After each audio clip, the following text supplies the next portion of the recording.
আমি আসাদ, সাইকেলে ঘুরে বেড়াই বিশ্বময়, অথচ আমার দেশটাই দেখা হলো না। রবি ঠাকুরের ভাষায় যদি বলি, দেখা হয় নাই চক্ষু মেলিয়া। অপার সৌন্দর্যের লীলাভূমি আমার এই বাংলাদেশ, দিগন্ত বিস্তৃত সবুজের হাতছানি, নদী নালা খাল বিল সবই যেন সাতনরী হাত। মাটির এদেশের শ্রমজীবী মানুষের রয়েছে হাজার বছরের মুক্তির ইতিহাস। সবই দেখবো, সবই দেখাবো, সাথে থাকবে আমার এই দ্বিচক্রযান। তাহলে আর দেরি নয়, লেটস গো।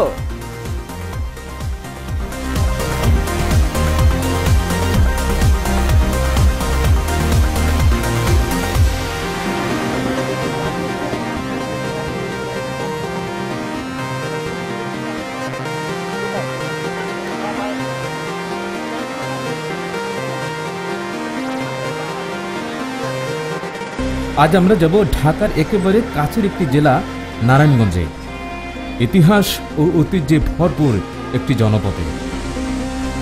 ঢাকা চিটাগাং হাইওয়েটি বাংলাদেশের সবচেয়ে ব্যস্ততম সড়ক। চিটাগাং সমুদ্র বন্দরের সাথে রয়েছে এই হাইওয়ের নিবিড় যোগাযোগ। চলছে সড়ক সংস্কার ও বর্ধিতকরণের কাজ, যার জন্য যানজট নিত্য নৈমিত্তিক ব্যাপার। তবু থেমে নেই আমার সাইকেল।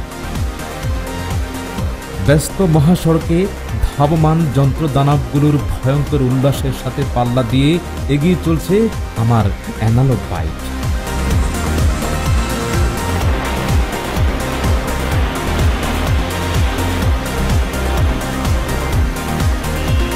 কাজলা, দনিয়া, শনিরাখা, রায়েরবাগ হয়ে সাইনবোর্ড। সূর্যের প্রখরতায় তাপমাত্রা বৃদ্ধি পেয়েছে অনেক বেশি। একটু পানির বিরতি দেওয়াই ভালো।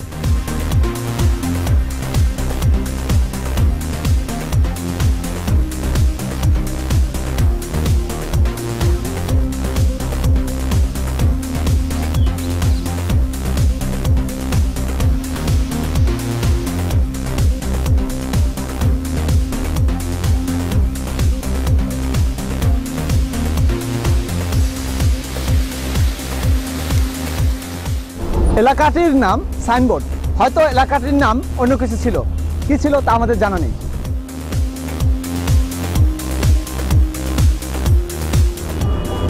আমার গন্তব্য নারায়ণগঞ্জ।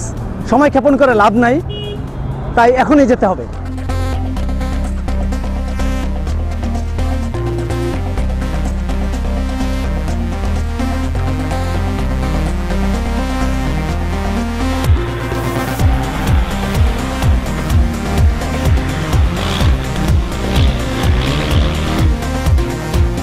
এখান থেকে নারায়ণগঞ্জের দূরত্ব প্রায় 13 কিলোমিটার।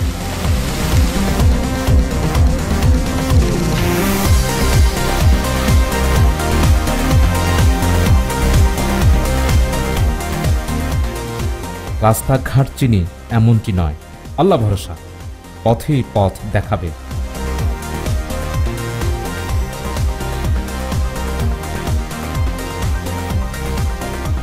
ভীষণ ব্যস্ত রাস্তা, তবু আমার সাইকেলের চাকা থেমে নেই।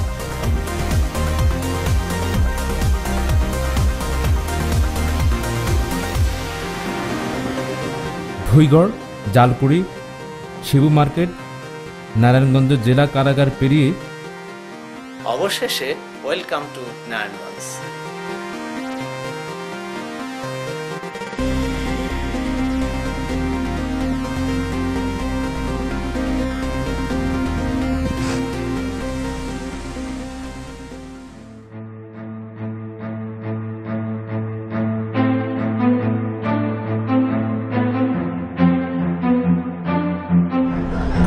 ভিউয়ার্স, আমি এখন দাঁড়িয়ে আছি নারায়ণগঞ্জ শহরের প্রাণকেন্দ্র চাষাড়াতে। ধর্ম, বর্ণ, গোত্র নির্বিশেষে অসাম্প্রদায়িক চেতনায় উজ্জীবিত হয়ে এই জনপদের মানুষ বসবাস করছে অনাদিকাল থেকে। বাংলাদেশের একটি সমৃদ্ধ জনপদের নাম নারায়ণগঞ্জ।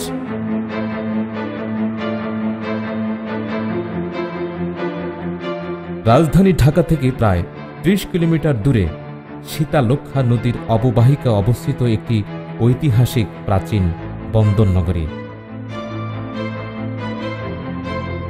যার রয়েছে সমৃদ্ধ ঐতিহ্য আর বিশ্বজোড়া খ্যাতি। পাট ও পাটজাত দ্রব্য উৎপাদন, বিপণন এবং রপ্তানির জন্য একসময় এই অঞ্চলকে প্রাচ্যের ডান্ডি নামে অভিহিত করা হতো। অতীতের সেই খ্যাতি না থাকলেও নারায়ণগঞ্জ আজ ব্যবসা বাণিজ্যের ক্ষেত্রে দেশের একটি সমৃদ্ধ অঞ্চল হিসেবে অর্থনীতিকে শক্ত ভিতের উপর দাঁড় করাতে অবদান রেখে চলছে। 1790 সালে ইস্ট ইন্ডিয়া কোম্পানির একসময়ের বিশ্বস্ত কর্মচারী জনৈক ব্রাহ্মণ ভি ঠাকুর ইংরেজদের পৃষ্ঠপোষকতায় হিন্দু দেবতা নারায়ণের নামে ঐতিহাসিক খিজুরপুর নাম পরিবর্তন করে এই জনপদের নাম রাখেন নারায়ণগঞ্জ। 1882 খ্রিস্টাব্দে নারায়ণগঞ্জ মহকুমার মর্যাদা পেয়েছিল। 1885 খ্রিস্টাব্দে ঢাকা নারায়ণগঞ্জ রেল লাইন স্থাপিত হলে সারা ভারতের সাথে এই শহরের যোগাযোগ প্রতিষ্ঠিত হয়। সৃষ্টি হয় এক যুগান্তকারী পরিবর্তন। নারায়ণগঞ্জ হয়ে ওঠে সমৃদ্ধ বাণিজ্যিক নগরী। এখানে গড়ে ওঠে স্কুল, কলেজ, মসজিদ, মন্দির সহ অসংখ্য প্রতিষ্ঠান।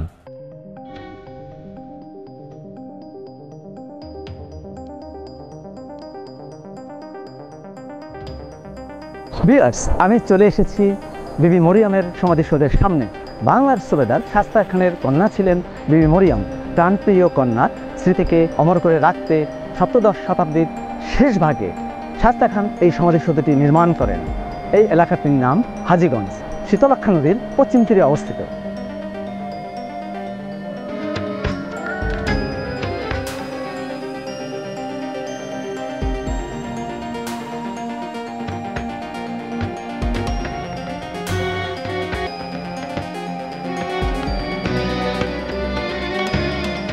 সমাধিসৌধের মধ্যবর্তী কক্ষে রয়েছে ইটের নির্মিত বিবি মরিয়মের বৃহদায়তন সমাধি।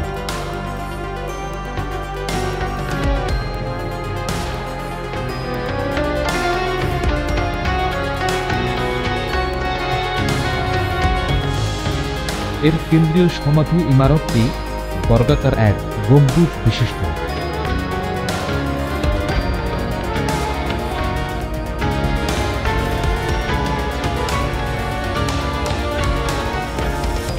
সমাধিসৌধের কেন্দ্রীয় কক্ষটির প্রত্যেক দিকে 3টি খিলান আছে। এই খিলানগুলো সম আকৃতির ও লৌহজালিকা সমৃদ্ধ। এর বারান্দার বহিদেয়ালের চারদিকে 5টি খিলানে বিভক্ত। এই খিলানগুলো আকারে বড়। বিবি মরিয়ম আজ আর নেই, আছে তার স্মৃতিচিহ্ন। এরই মাঝে বেঁচে থাকবেন বাংলার মানুষের হৃদয় চিরদিন। অনুপম স্থাপত্য নৈপুণ্যে ভরা এই সমাধিসৌধটি পর্যটকদের কাছে আকর্ষণীয় স্থাপত্যকর্ম। সমাধিসৌধের পাশে রয়েছে একটি মসজিদ, যা এই সৌধের সমসাময়িক কালে নির্মিত হয়েছিল, কিন্তু সংস্কার হতে হতে এই মসজিদ আজ এক আধুনিক স্থাপত্যকর্ম। ইতিহাসের সাক্ষী এই স্থাপত্যকর্ম ক্রমশই বিবর্ণ হয়ে যাচ্ছে। শ্যাওলা আক্রমণ করছে গোটা ইমারতের দেহে। অরক্ষিত চারদিক, দেখার যেন কেউ নেই।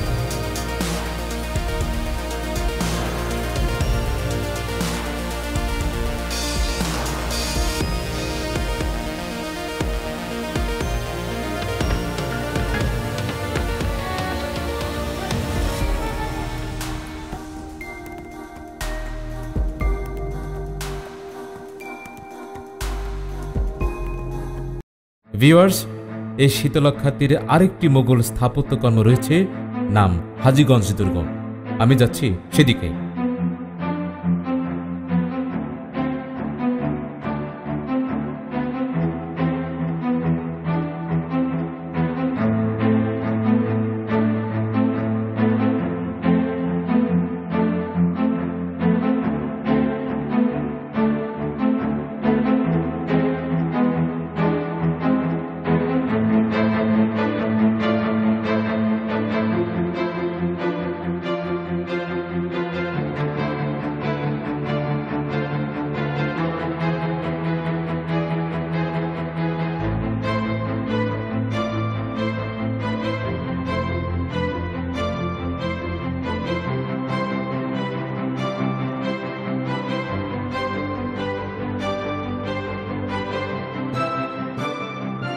ভিউয়ার্স, এই যে দুর্গটি দেখছেন, দুর্গটির নাম হাজীগঞ্জ দুর্গ। নারায়ণগঞ্জের এই জায়গাটির নাম হাজীগঞ্জ, শীতলক্ষার পশ্চিম তীরে অবস্থিত। দুর্গটির নির্মাণ কৌশল এবং অবস্থান দেখে ধারণা করা যায় সম্ভবত মীর জুমলার সময় মগ ও পর্তুগিজ জলদস্যুদের আক্রমণ থেকে প্রতিহত করার জন্য এই দুর্গটি নির্মিত হয়।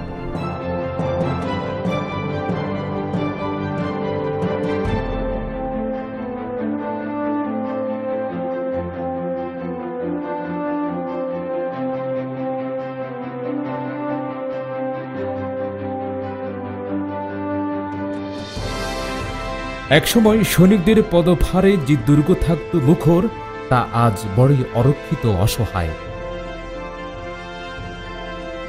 দুর্গের অভ্যন্তর আজ খেলার মাঠ, শীতলক্ষা আজ বহুদূর সরে গেছে, ফলেস্তারা বাসা বেঁধেছে প্রত্নতত্ত্বের অমূল্য নিদর্শনের গায়ে। আমরাও ভুলে যেতে বসেছি আমাদের ইতিহাস, গৌরব। পর্তুগিজ দস্যুদের ভয় না থাকলেও ভয় আছে ভূমিদস্যুদের। কতটা সংকুচিত, কতটা বিভিন্ন হয়েছে এই কালের সাক্ষী, তা যেন দেখার কেউ নেই। চতুর্ভুজ আকৃতির এই দুর্গের পঞ্চভুজ বেষ্টনীর প্রাচীর রয়েছে। ভুজ আকৃতি দুর্গের পঞ্চভুজ বেষ্টনীর প্রাচীরে রয়েছে বন্দুক বসিয়ে গুলি করবার ছিদ্র। এই দুর্গটি 4 কোণে গোলাকার বুরুজ দ্বারা সুরক্ষিত। প্রাচীরের চারদিকের অভ্যন্তর ভাগে রয়েছে চলাফেরার পথ। এই দুর্গে রয়েছে এক কোণে ইটের তৈরি সুউচ্চ চৌকা স্তম্ভ এবং নদীর দিকে মুখ করা একটি ফটক, যা আজও আছে। নগর সভ্যতার চাপে যেন আদমারা হয়ে গুমরে কাছে শৌর্য বীর্যের প্রতীক এই দুর্গ। ভিউয়ার্স, আমি যাচ্ছি শীতলক্ষার ওই পারে বন্দরে। সেখানে কদম রসুল, নদী পার হতে নৌকার, তাই যাচ্ছি গোদারা ঘাটে।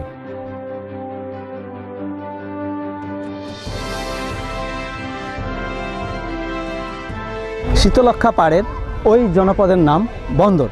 এই পথ পাড়ি দেবার নৌকা ছাড়া অন্য কোনো ব্যবস্থা নাই। সাইকেল আমার বাহন, সাইকেল কিংবা গাড়িতে যেতে হলে অনেকটা পথ ঘুরে যেতে হবে। তাই আমি সিদ্ধান্ত নিয়েছি এই পথ নৌকায় আমার সাইকেল নিয়ে পার হয়ে যাব।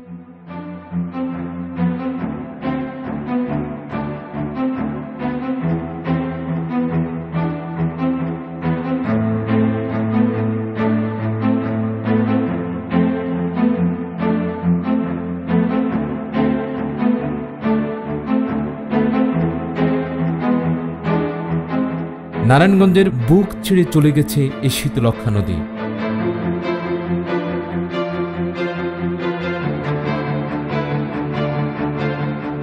প্রতিদিন লাখো মানুষ কাজের প্রয়োজনে নারায়ণগঞ্জ শহরে যায়, আবার দিনান্তে ফিরে আসে।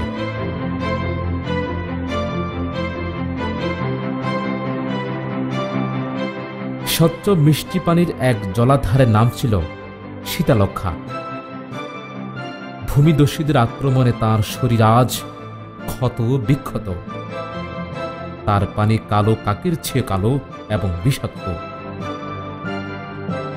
চোখের সামনে মৎস্য সম্প্রদায়ের নিরাপদ আশ্রয়স্থল এই শীতলক্ষা অপরিকল্পিত শিল্পায়নের নামে কেন হত্যা করে ফেললাম, এই প্রশ্নের উত্তর আমাদের জানা নেই।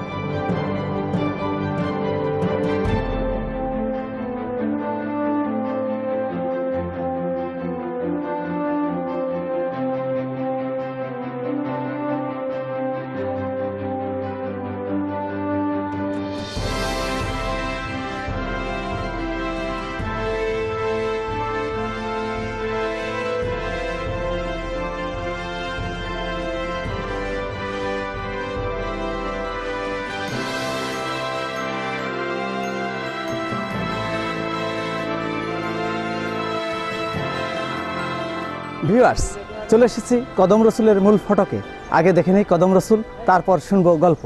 সপ্তদশ শতাব্দীর প্রারম্ভে মির্জা নাথান কর্তৃক প্রণীত বাহারিস্তানে এই গায়েবীর বর্ণনা থেকে জানা যায়, সম্রাট আকবরের বিরুদ্ধে বিদ্রোহ ঘোষণাকারী ঈসা খাঁর সেনাপতি আফগান নেতা মাসুম খান কাবুলে নবী মোহাম্মদ সাল্লাল্লাহু আলাইহি সাল্লামের পবিত্র পদচিহ্ন সংবলিত পাথর খণ্ডটি একজন আরব বণিকের নিকট থেকে বহু টাকার বিনিময়ে ক্রয় করেছিলেন। তখন এখানে একটি দুর্গ ছিল। 1777 খ্রিস্টাব্দে ঢাকার বিখ্যাত জমিদার গোলাম নবী কর্তৃক সৌধটি নির্মাণ করেন বলে জানা যায়। এক গম্বুজ বিশিষ্ট সৌধটির সামনে রয়েছে বারান্দা এবং মাঝের প্রকোষ্ঠে রয়েছে পবিত্র পাথর খণ্ডটি। জনাব গোলাম নবীর পুত্র গোলাম মুহাম্মদ 1220 হিজরিতে এর প্রধান ফটক তৈরি করেছিলেন। উঁচু টিলার উপর নির্মিত বলে সৌধটি সহজেই পর্যটকদের আকৃষ্ট করে। এখন রীতিমতো একটি মাজার। বাংলাদেশের অন্যান্য মাজারের মতোই এর অন্তর্গত অবস্থা। কিন্তু কদম রসুলের খাদেম হীরা মিয়ার কণ্ঠে শুনে অন্য কথা। কদম রসুল সম্পর্কে আমরা জানবো এই কদম রসুলের খাদেম হীরা মিয়ার কাছে। ব্যাপার হলো, এটা হুজুর পাক সাল্লাল্লাহু আলাইহি ওয়াসাল্লামের একটা কদমের চিহ্ন আছে। এটা মদিনা শরীফে ছিলেন। যিনি নিয়ে আসছেন ওনার নাম হাজী নূর মোহাম্মদ সাহেব। উনি এই দরবারের প্রতিষ্ঠাতা এবং মালিক। ওনার কারণে আজকে আর এখানে যত সব আছে মাজার শরীফ আছে সব অলিদের মাজার। এখানে আমাদের খাদিম পরিবারের কারোর কোনো মাজার শরীফ নাই। আর এখানে বহু আজ থেকে প্রায় 500-700 বছর আগের থেকে এই কদম রথটা নিয়ে আসছেন। যিনি নিয়ে আসছেন ওনার রওজা মোবারকেই হাজী নূর মোহাম্মদ সাহেব উনি। আর আমরা এলাম খাদিম পরিবারের আমি ওগুলোতে খাদিম সাহেবের বড় ছেলে মোহাম্মদ হীরা মিয়া। কদম রসুল কমপ্লেক্সে রয়েছে একটি মসজিদ, রয়েছে অনেকগুলো কবর। কবরগুলোর ইতিহাস জানা যায়নি। প্রতিদিন অনেক ভিজিটর আসেন, কেউ দেখেন, কেউ আবার আসেন মানত নিয়ে। মনোবাঞ্ছা পূরণের জন্য গাছে সুতা বাঁধেন অনেকে। সুতা বাঁধার সাথে মনোবাঞ্ছা পূরণের কি সম্পর্ক থাকতে পারে আমার জানা নেই। কদম রসুলকে অর্থদানের লাইন দীর্ঘ হয়। খাদেম হীরা মিয়া কিংবা তার প্রতিনিধি দান গ্রহণ করেন। দানের এই অর্থ কোথা যা তা অবশ্য জানা যায়নি। কদম রসুলের যে গল্প শুনলাম তা কতটা সত্য কতটা মিথ্যা বলা মুশকিল, কারণ আমাদের কাছে কোনো এভিডেন্স নেই। তবে শত শত বছর ধরে এই গল্পই জনশ্রুতি হয়ে মানুষের মুখে মুখে ভেসে বেড়াচ্ছে। মানুষ তার বিশ্বাস নিয়ে বেঁচে থাক। আবার দেখা হবে অন্য কোনো জনপদে। সে পর্যন্ত আল্লাহ হাফেজ।